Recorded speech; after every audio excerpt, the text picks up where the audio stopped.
Hello everyone, welcome to my YouTube channel. आज फिर से मैं आपके लिए लेकर आया हूँ नॉलेज से भरपूर मैथ का मैजिक ट्रिक। इस वीडियो में आप लोग को सिखाने वाला हूँ कि कैसे ब्याज का पैसा निकालते हैं।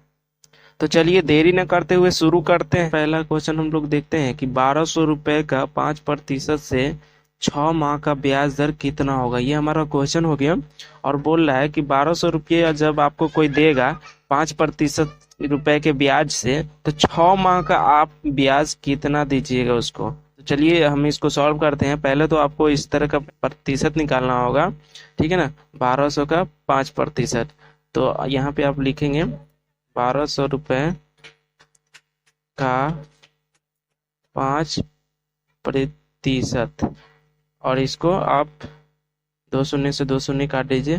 क्या निकल जाएगा? 12 गुने 5, ठीक है।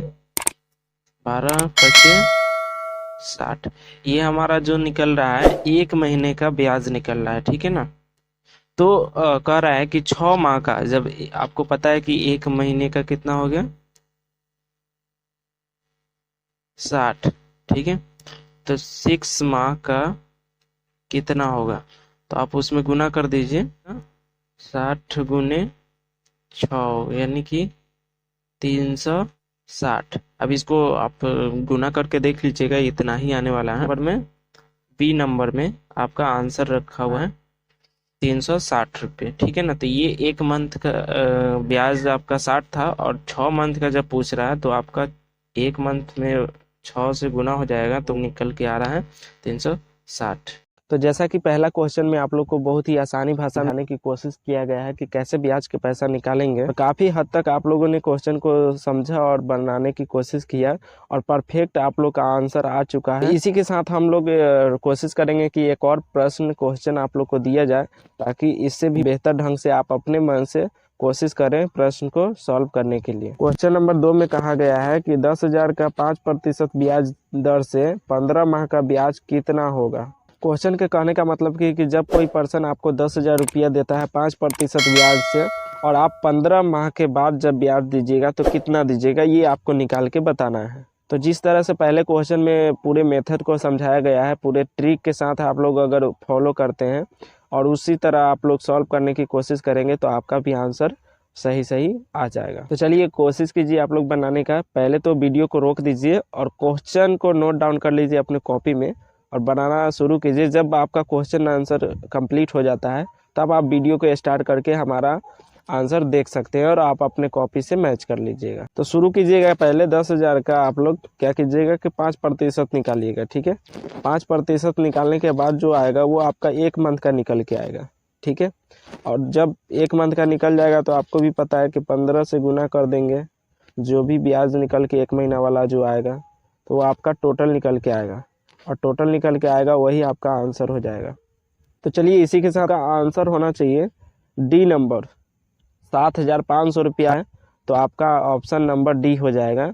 और अगर इतना ही आपका भी है तो आपका सही हो जाएगा।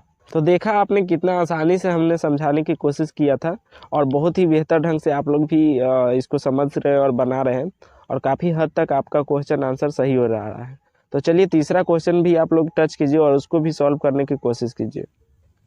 क्वेश्चन नंबर 3 में आप लोग को बताया गया है कि 2500 रुपये का 5% ब्याज दर से 2 वर्ष का ब्याज कितना होगा, ठीक है। यहाँ 2 वर्ष कहने का मतलब है कि 1 वर्ष में 12 महीना होता है, तो 2 वर्ष में यानी कि 2 साल में 24 महीना हो गया। तो आप लोग जब 1 माह का जब ब्याज निकाल लीजिएगा, तब आप उसमें 24 से गुना कर दीजिएगा, तो आपका टोटल निकल के आ जाएगा सिर्फ ब्याज। तो चलिए इस क्वेश्चन को आप लोग कैसे सॉल्व कीजिएगा। पहले तो आप जो पैसा दिया गया है उसको आप क्या कीजिए कि लोग प्रतिशत निकालिए पहले, ठीक है ना।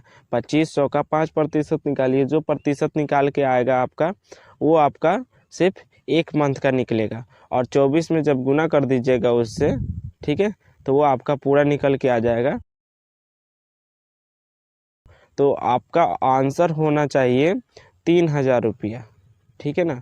ऑप्शन नंबर आपका हो जाएगा डी, ठीक है। आपका भी अगर आंसर डी है 3,000 रुपया, तो आपका आंसर सही हो जाएगा। तो देखा आपने कैसे ब्याज को एकदम आसान भाषा में आप लोग को निकालना सिखाए हैं। और कहने का मतलब कि जो प्रतिशत आप लोग निकालते हैं तो 1 मंथ का निकल जाता है। और जब जितना माह का बोलेगा, जितना महीना का बोलेगा, अगर 3 साल का बोलेगा तो आपको क्या करना है, 1 साल में 12 महीना होता है तो 3 से गुना कर दीजिए 36। तो जब भी आपको निकालना होगा 3 साल का तो 36 से गुना करके आपका ब्याज निकल के आएगा। और कहने का मतलब है कि जो ब्याज आपका निकल के आता है वो सिर्फ आपका सिर्फ ब्याज है। और जो टोटल पैसा होगा उसमें, यानी कि जो आदमी जो पैसा दिया है उसमें आपको ऐड करके आपको टोटल रिटर्न करना होगा। जैसा कि अगर आपको अगर बोला जाएगा कि इसका रिटर्निंग पैसा क्या होगा, इसी क्वेश्चन का आपका रिटर्निंग पैसा क्या होगा, तो आपका देखिए 2500 रुपया हुआ इसका रियल पैसा, ठीक है ना, यानी कि मूलधन हुआ। और आपका जो ब्याज है वो है 3000 रुपया, तो इसमें जुड़ जाएगा 3000 रुपया, ठीक है। और 3000 जुटने के बाद जो पैसा निकल के आएगा वो जिस आदमी से आप लिए रहेंगे उसको आपको रिटर्न करना होगा। तो हम सिर्फ आपको ब्याज निकालना सिखा रहे हैं। जब आपको रिटर्न देना होगा तो जो ब्याज पैसा आएगा वो और जो दिया हुआ है वो टोटल दोनों मिलाकर आपको रिटर्न करना होगा। तो आई होप कि आप लोग इस मैथ को भी आसानी से समझ गए होंगे और सॉल्व किए होंगे और आपका आंसर सही हो गया होगा। तो एक रिक्वेस्ट है आप लोग को कि इस वीडियो को बनाने में बहुत सारा हम लोग को मेहनत लगता है और आपके लिए मैं इतना जब मेहनत कर रहा हूं तो बस आप लोग से एक लाइक और एक शेयर चाहता हूं। बस हमारे चैनल को सब्सक्राइब कर दीजिए और ऐसे वीडियो पाने के लिए आप हमारे चैनल पे बने रहिए ताकि हर वीडियो आपको अच्छे से सीखने को मिलेगा।